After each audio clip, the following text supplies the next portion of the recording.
cold wallets, this is the beauty. They come with this recovery phrase, this 24-word recovery phrase, which you will never, ever type. You will never leave a virtual blueprint of your people type it in and print it. I'm like, or even take put a it on picture of it. oh, no, no, no. There's never a virtual blueprint. You write it out, and then from there, you have copies of it. People have it inscribed on metal plates. I know people who memorized their 24-word recovery phrase and threw it away. And no, it doesn't exist other than their head. People can inscribe it on metal fireproof plates, put it in a safe deposit box, put it in their safe. Then if someone steals your device, your treasure or ledger, who cares? They can steal it. They'll never be able to open it up. They'll never be able to do anything. If it's stolen, you just basically go online, right? You buy a new one, and then you put in your 24-word recovery phrase. Now only you have access to it because they're impenetrable. They can't break them open. They can't hack them. They're unhackable.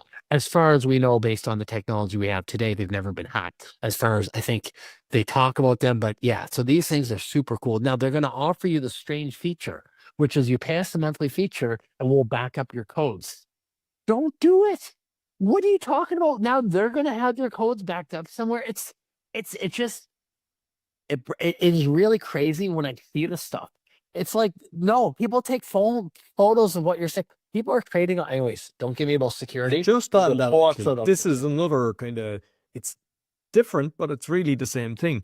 I remember a guy telling me, like he had a I forget the name of it, but there's a domain that backs up all your passwords. And I just thought, no way would I do that. And I got hacked. So Oh, like, yeah. So like, I never trust my passwords on the cloud. Like never. So yeah. as you say, I know people, they've engraved it, and they've dug it in the ground, or they have a buddy that they can 100% trust with each Yeah, other. my Just wife, if my something wife happens. has a phone number to my best friend who's in crypto. One of my best friends who's in crypto, and he's the guy. If something, God forbid, happens to me, he'll have to come down to where I live, and I've got a whole thing set up for him where he'll find all my assets. It's yeah, it's sad to think about, but I mean, if you're investing and your investment today is whatever, and we know it's going to be worth in 5 or 10 years hundreds or millions of dollars, and then you're the only person that can access it, and something happens to you, that money is gone. Like it just sits there forever. So no, there should be a morbid, if break glass in case of emergency plan, right? When And you no said breaks about tongue people about it. memorizing it, like the amount of people getting Alzheimer's these days, it's like, oh, I remember 23 of the words, but not the last one. It's I'm like a like, goldfish. I'm like a goldfish. I have no memory. I do not trust myself. I'm like those movies where the people don't have amnesia and they're writing everything on the walls and their arms and they're like, my name is right.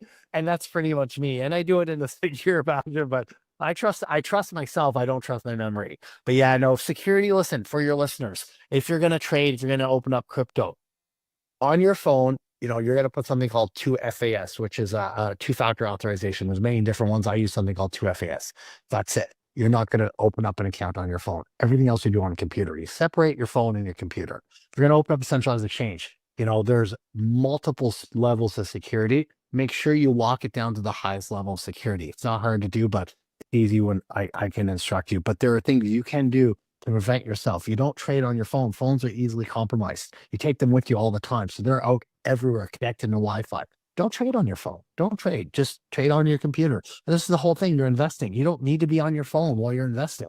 Or sorry, I say trade and investing almost interchangeably, but they're different things. Trading is something people do every day and they have to be glued to something. We're not trading, we're investing. You don't have to be on your phone. You don't need it on your phone. You just do it at home at night. There's no rush when you invest because it's not a time sensitive matter. We're investing for the bull run. But just for basic security, keep it your changes on your computer, keep your 2FA, whatever, only on your phone.